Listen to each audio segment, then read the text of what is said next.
Vamos lá? Seguindo. Pois é. Então, como eu disse a vocês, além da correção monetária, ele faz jus à percepção de juros compensatórios e de juros moratórios. O que é isso? Não decore. Raciocina comigo, tá? Nada de decorar, você tem que fazer raciocínio. Olha, quando você passa 7 anos de idade, você já começa a raciocinar e fazer escolhas na vida. Então, pare de decorar, que não vai adiantar. O meu afilhado, com 6 anos, ele está com problema porque ele está abaixo daquela curva de crescimento, né? Então, ele precisa tomar alguns remédios. Na verdade, ele nem está tomando remédio. Só pediram a ele que a mãe dele que tomasse cuidado mais com a alimentação, para que ele crescesse mais. Aí chegou no médico, o médico disse assim, olha, você está achando que você precisa crescer, né? Aí ele com 6 anos, estou precisando crescer. Ele disse, pois é, então é o seguinte, existem 2 métodos para crescer. Primeiro método, a gente faz o seguinte, a gente amarra as mãos e as pernas, estica, quebra os ossos, mas vai esticando, estica, puxa pela cabeça, estica, aí cresce. E olha ele assim, ó, 6 anos, olhando, assustado. Aí disse assim, mas também tem um segundo método, que é muito mais moderno, que se criou já, que é você comer mais verduras, mais frutas. Quando ele terminou de falar isso aqui, meu afilhado disse, método número 1, eu prefiro. Não quero um negócio de comer verdura, não. Eu prefiro o método número 1. Então, você já começou a raciocinar na vida, né? Que ele sabe que ninguém vai esticar ele, que ele não é idiota. Quando o médico disse, ou eu te estico ou você come verdura, ele disse, eu prefiro o método número 1, pode esticar. Claro. Então, é o raciocínio da pessoa, né? Então, você tem que começar a raciocinar também. Mas vamos lá, ó. Juros compensatórios e moratórios. Como eu te falei, raciocinando. Os juros compensatórios, eles existem para compensar o fato de você estar perdendo a posse do bem antes de receber o valor indenizatório justo. De acordo com a Constituição, o que é que deveria acontecer?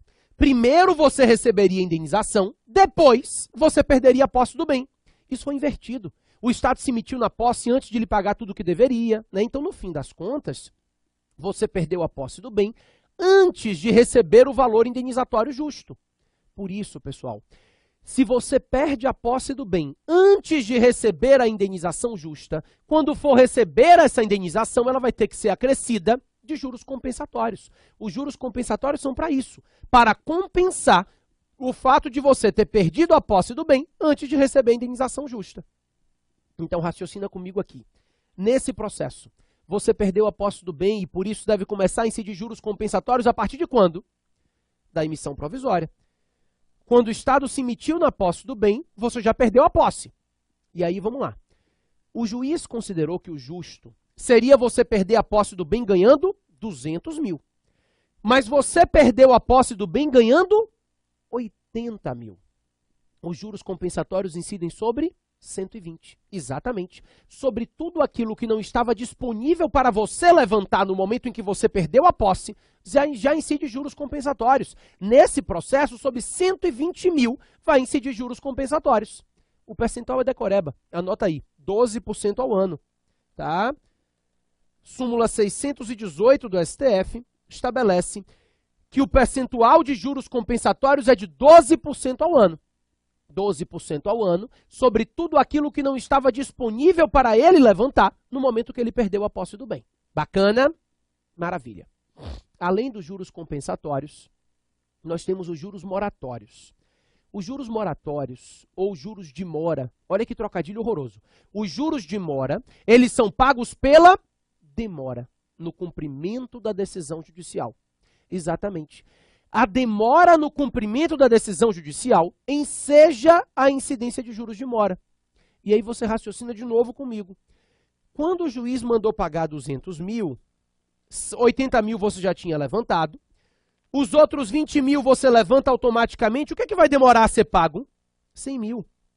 Esses 100 mil a mais, quando forem pagos, deverão ser pagos com a incidência de juros de mora. Então, os juros de mora vão ter que incidir sobre aquilo que vai demorar a ser pago pelo juízo, né? No caso aqui, 100 mil a mais, não é isso? Pessoal, com certeza, os juros de mora incidem sobre o valor excedente determinado pela sentença e o percentual é de 6% ao ano. 6% ao ano é o que diz o artigo 15b do Decreto-Lei 3365, tá? 6% ao ano, sobre tudo aquilo que excedeu o valor que tinha sido depositado em juízo, ou seja, aquilo que não vai ser pago automaticamente com a sentença final. A partir de quando começa a incidir os juros moratórios? Você pensa o quê? Do trânsito em julgado, mas não é bem assim. Raciocina comigo. Ó para cá. De acordo com a Constituição, se o precatório for inscrito até 1º de julho de um ano, vou botar aqui 2014, se o precatório for inscrito até 1º de julho do ano, ele deve ser pago até 31 de dezembro do ano seguinte. É o que diz a Constituição. Inscrevendo o precatório até 1º de julho de um ano, ele vai entrar no orçamento do ano seguinte, então ele tem que ser pago até 31 de dezembro do ano seguinte. Bacana. Raciocina, pessoal, que se o poder público pagar esse precatório até 31 de dezembro do ano seguinte, ele não está em mora. Ele está pagando o precatório dentro do prazo que a Constituição deu a ele para pagar. Então, a Constituição dá a ele um prazo para pagar o precatório, e se ele pagar o precatório dentro desse prazo, ele está pagando dentro do prazo constitucional para pagamento de precatório. Você concorda comigo, né? Pessoal, é por isso que se o sujeito, o Estado pagar o precatório até 31 de dezembro do ano seguinte, não há mora. E, portanto, não há incidência de juros de mora. Claro, se eu te mando pagar um boleto no final do ano, quando você for pagar, tem juros? Não. Só há juros depois que passa o prazo para pagamento do precatório. É por isso, pessoal, que os juros de mora só começam a incidir a partir de 1º de janeiro do ano seguinte, aquele que o precatório deveria ter sido pago e não foi. Então, os juros moratórios, eles só podem começar a incidir a partir de 1º de janeiro do ano seguinte, aquele que o precatório deveria ter sido pago e não foi, tá? Isso está escrito no artigo 15b do Decreto-Lei 3365, mas é reiterado pela súmula vinculante número 17. A súmula vinculante número 17, ela reitera o fato de que, dentro do prazo constitucional para pagamento de precatório, não há incidência de juros de mora. Porque dentro do prazo constitucional para pagamento de precatório não há mora, não há demora no cumprimento da decisão. O que existe é o respeito a um prazo para esse pagamento. Ok? Por fim, pessoal, os honorários advocatícios. Então, além da correção monetária, dos juros compensatórios e dos juros moratórios, o sujeito faz jus à percepção de honorários. Os honorários advocatícios, a gente também chama de honorários sucumbenciais, né? E na desapropriação, esses honorários incidem unicamente sobre o valor exato da sucumbência. O que é sucumbência? É perda. Nesse processo que a gente está trabalhando aqui, quem perdeu? O Estado. Ele considerou que o justo seria pagar 100 mil e o juiz disse que ele estava errado. Então ele perdeu. Mas ele perdeu quanto? Ele perdeu 100 mil, porque 100 mil ele concordava. O juiz mandou pagar mais 200, então 100 mil é, na verdade, aquilo que ele sucumbiu, é aquilo que ele perdeu. É somente sobre esse valor que incidem os honorários, tá?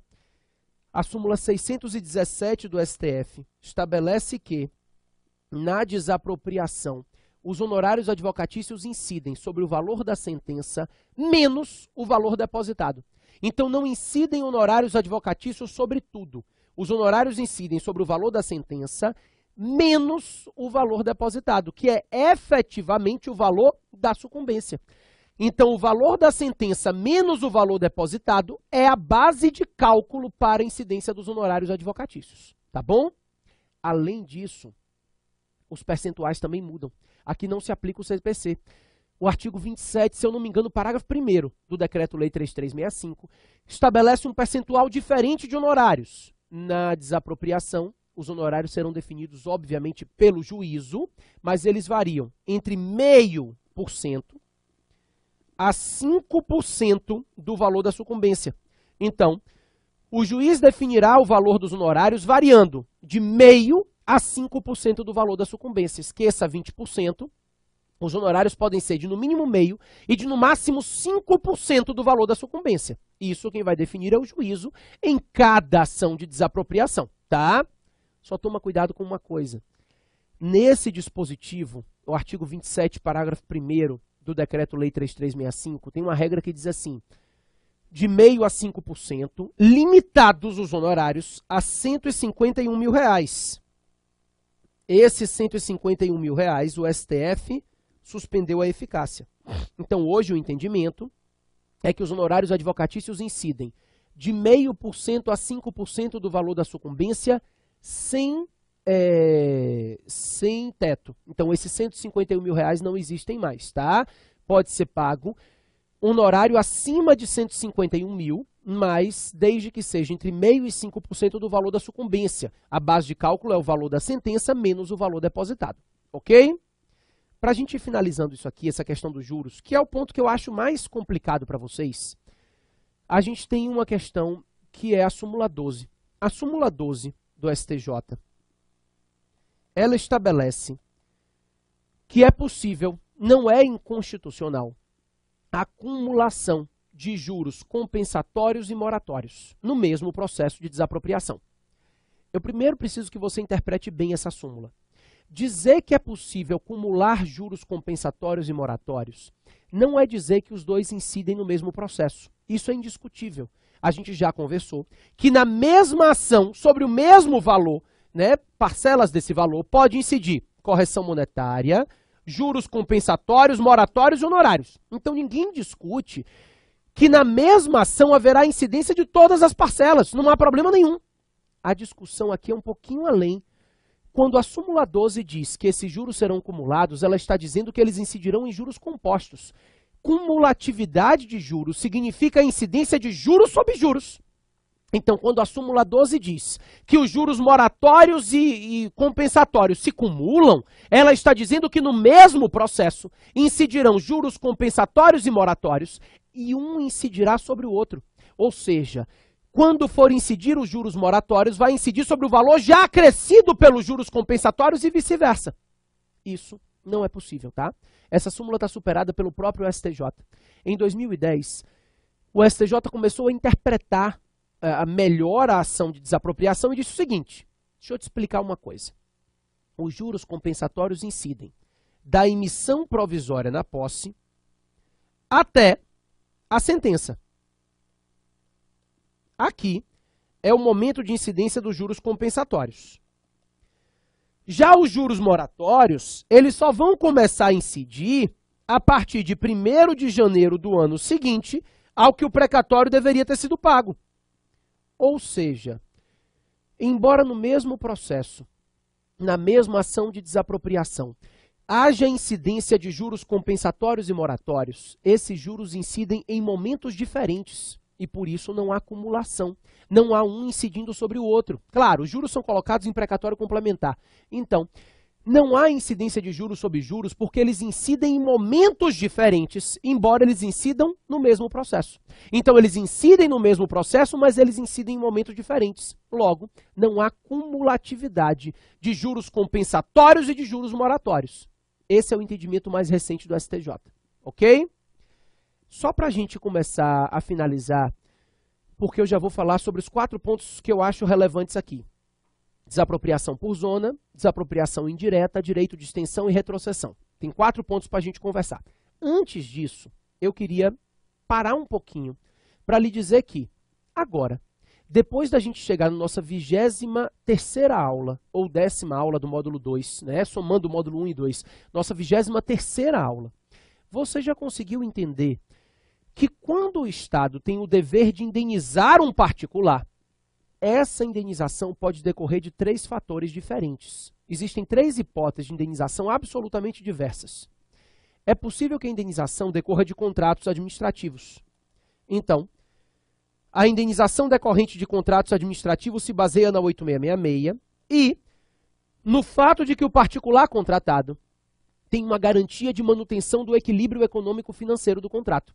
Então, toda vez que há um desequilíbrio no contrato, é possível se pleitear uma indenização do Estado contratante para evitar o desequilíbrio contratual. Também é possível que a indenização decorra de responsabilidade civil do Estado, que a gente chama de responsabilidade civil ou extracontratual, e que tem base no artigo 37, parágrafo 6º da Constituição Federal, 43 do Código Civil, né? É a ideia de que a conduta de um agente público foi pré-ordenada e acabou causando um dano a alguém. E aí, seja lícita ou ilícita, a conduta do agente ensejando dano, responsabilidade civil, responsabilidade extracontratual do Estado. E existe uma terceira hipótese do Estado ter que indenizar o particular, que são as hipóteses de sacrifício de direito, que é exatamente isso que a gente acabou de ver aqui. O sacrifício de direito decorre das situações de intervenção do Estado na propriedade privada. quando o Estado atua diretamente com a intenção de intervir no direito de propriedade, sacrificando o direito de propriedade do particular, ele tem o dever de indenizar esse particular, né? Então ele indeniza o particular porque ele sacrificou o direito do particular. Uma indenização não se confunde com a outra. Então, quando se determina a desapropriação de um determinado bem, a desapropriação desse bem, ela é feita e a indenização é paga com base no artigo 5º, inciso 24. Então, você não pode requerer indenização pela desapropriação com base no artigo 37, 6º da Constituição. A indenização da desapropriação se baseia no artigo 5º, inciso 24 do texto constitucional. Então não é o 37, parágrafo 6º, eu tenho um outro fundamento jurídico. O fundamento jurídico é o artigo 5º, inciso 24, né? Eles não se confundem. É isso que você tem que tomar cuidado. Vou te explicar. A gente teve um julgado no ano passado, no iniciozinho do ano passado, um julgado do Gilmar Mendes que gerou algumas discussões. O julgado foi muito simples. Um terreno do sujeito estava aqui e foi desapropriado metade do terreno, o que não há problema, uma desapropriação parcial. O Estado desapropriou esse pedaço do terreno. O outro pedaço continuou lá normal. O terreno era todo utilizado para a plantação de laranja e a área que não foi desapropriada continuou sendo utilizada para a plantação de laranja e continuou na mão do particular. O problema é, no momento que o Estado desapropriou o bem, nessa área ao lado, que agora é do poder público, né, foi desapropriada, ele construiu uma estação de tratamento de esgoto. E o que o particular proprietário do resto do terreno disse? Isso está diminuindo a minha produção de laranja. Logo, para que a indenização da desapropriação seja justa, ela vai ter que abarcar os lucros cessantes da área remanescente também. Porque o Estado pagou lucros cessantes, danos emergentes referentes a essa área. E aí ele disse, ó, para que essa indenização dessa área da desapropriação seja justa, vai ter que abarcar os lucros cessantes da área remanescente. Tem razão? Claro que não. Ele tem direito à indenização porque a estação de tratamento de esgoto causou dano? Tem. Mas a indenização causada na área não desapropriada é uma indenização decorrente da responsabilidade civil do Estado. Construiu uma estação de tratamento de esgoto, causou dano ao terreno vizinho, se não fosse esse, podia ser aquele do lado de lá, não importa.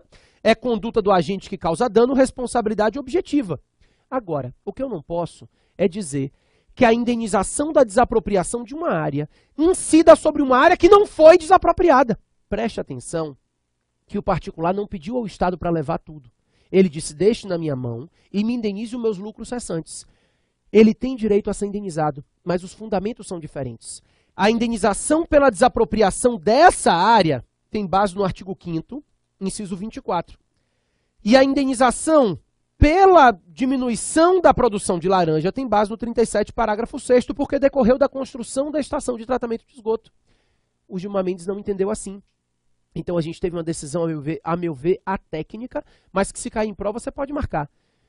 A indenização justa na desapropriação tem que abarcar também os lucros cessantes da área remanescente, quando a destinação dessa área desapropriada prejudicar a área remanescente.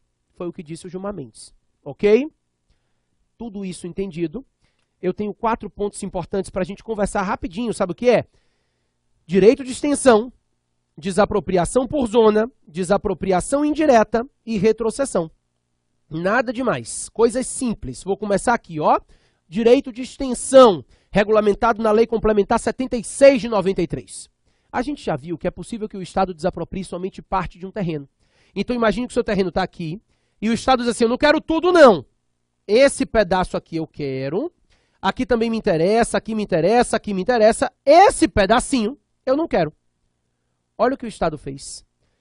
Ele desapropriou uma área imensa do seu terreno, deixando uma área remanescente que isoladamente é inútil, é inaproveitável.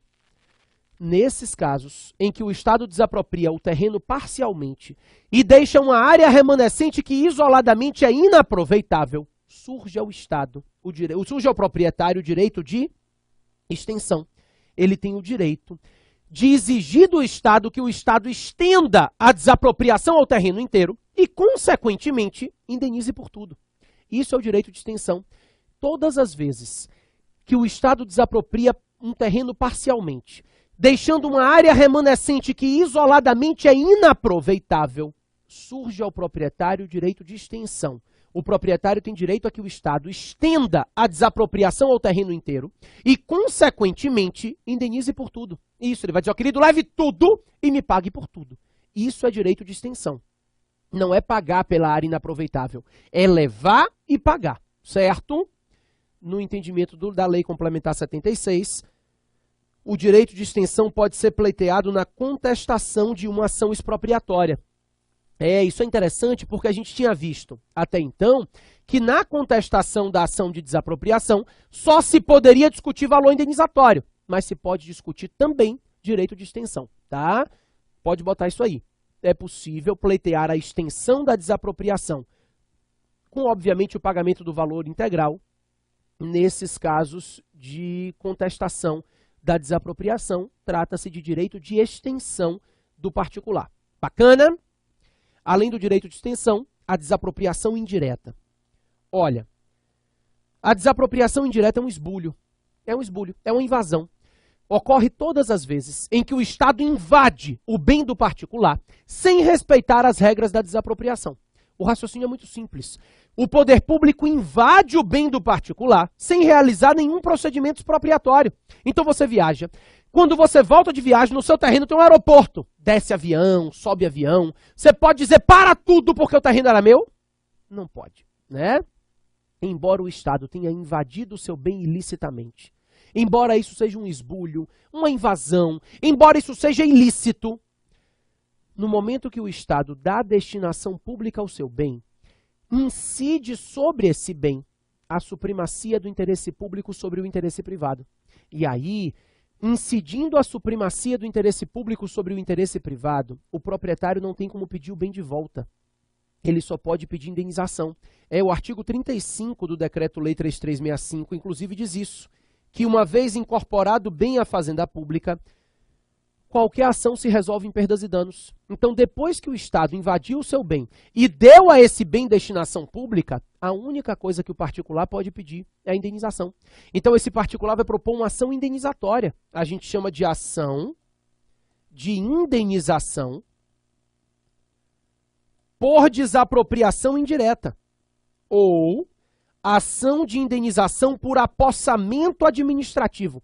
Desapropriação indireta ou apossamento administrativo são a mesma coisa. O Estado se apossa, invade e toma o bem do particular sem qualquer procedimento. E esse particular vai propor uma ação e vai dizer, juiz, opa aí, ó, tomou meu bem, reconheça que eu fui desapropriado e defina um valor indenizatório justo. É isso que o particular vai fazer. É pedir ao juiz que reconheça que houve uma desapropriação e que defina um valor indenizatório justo por essa desapropriação efetivada. Isso é desapropriação indireta. É uma ação indenizatória como outra qualquer, tá? A questão é, muito comum, pessoal, que a desapropriação decorra de situações em que o Estado disfarça a desapropriação de intervenção restritiva. Então, seu terreno está aqui, e o Estado bota um poste para passar fios de energia elétrica. Isso é uma servidão. Colocar um poste para passar um fio de energia elétrica num pedaço do terreno é uma espécie de servidão administrativa. A gente vai aprender daqui a pouquinho.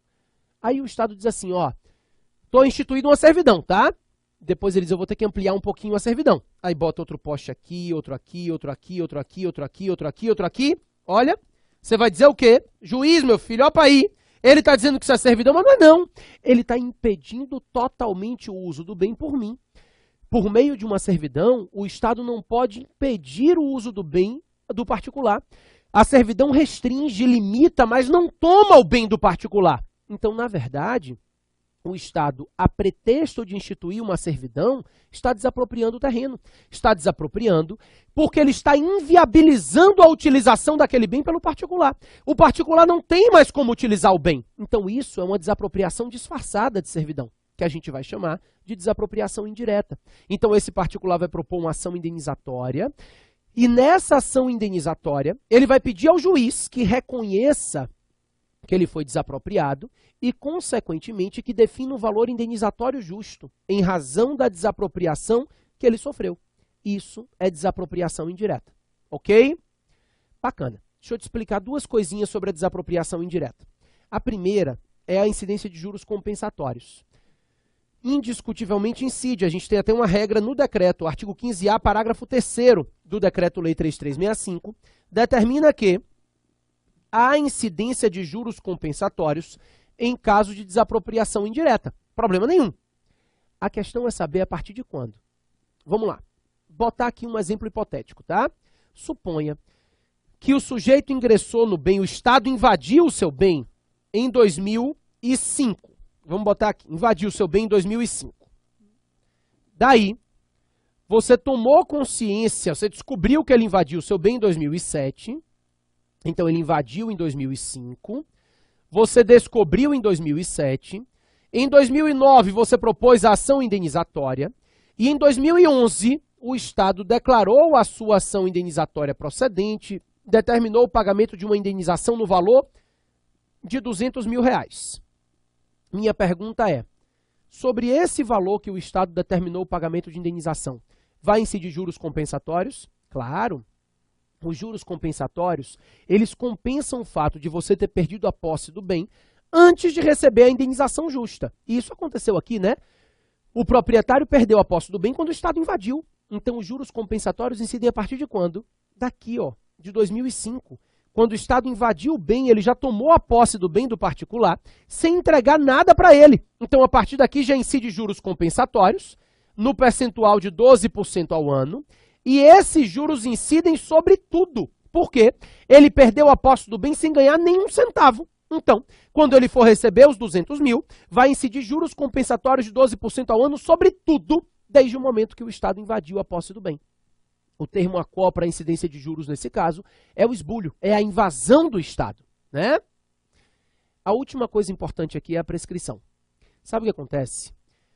O artigo 10, parágrafo único do Decreto-Lei 3365 de 41, estabelece que prescreve em 5 anos o direito de pleitear indenização por atos de constrição do poder público. Ou seja, os atos praticados pelo Estado em situações de sacrifício de direito, esses atos ensejam indenização e o prazo prescricional para elas é 5 anos. Sabe qual é o problema? A desapropriação indireta não é um ato administrativo de constrição. Ela é uma situação fática, né? Ela é um fato administrativo. Não há nenhum ato constringindo o bem. O Estado invade o seu bem faticamente, sem a prática de nenhum ato. Logo, não é possível aplicar o prazo quinquenal. Por isso, em 98, o STJ ditou a súmula 119. E a súmula 119 do STJ estabeleceu que na desapropriação indireta, o prazo prescricional é de 20 anos. E aí você vai dizer, aonde é que se arranjou tanto ano, pelo amor de Deus? 20 anos é muito ano. É simples. A súmula raciocinou de uma forma muito simples. 20 anos é o prazo da usucapião extraordinária. Se o Estado invade o seu bem, e ele fica no seu bem com posse mansa e pacífica por 20 anos e você não faz nada, ele usucapiou. Depois você não vai poder alegar desapropriação indireta, porque o Estado em troca vai alegar usucapião. Ele vai dizer, não tem desapropriação indireta nenhuma, o que aconteceu foi a usucapião do bem. Nesse caso, essa súmula 119 atrelou o prazo de prescrição da desapropriação indireta ao usucapião. O problema é que o Código Civil de 2002 não tem mais esse prazo de 20 anos. Hoje existem 2 prazos. 15 anos, quando for uma usucapião extraordinária, posse mansa e pacífica, e 10 anos, uma usucapião ordinária, posse mansa e pacífica, na qual se dê função social ao bem. Artigo 1238 e artigo 1238, parágrafo único.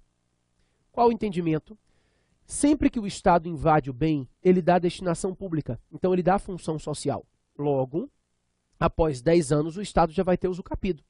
Sendo assim, se a gente fizer uma leitura da súmula 119, à luz do artigo 1238, parágrafo único do Código Civil, a gente estabelece que a desapropriação indireta agora prescreve em 10 anos. Porque 10 anos é o prazo necessário para o Estado usucapir o bem, já que ele está dando função social a esse bem. Hoje, então, a gente vai dizer que na desapropriação indireta o prazo prescricional é de 10 anos, que é o prazo da usucapião ordinária, fazendo uma leitura da súmula 119 à luz do Código Civil novo. Ok? Maravilha. Já estou voltando, sai daí não.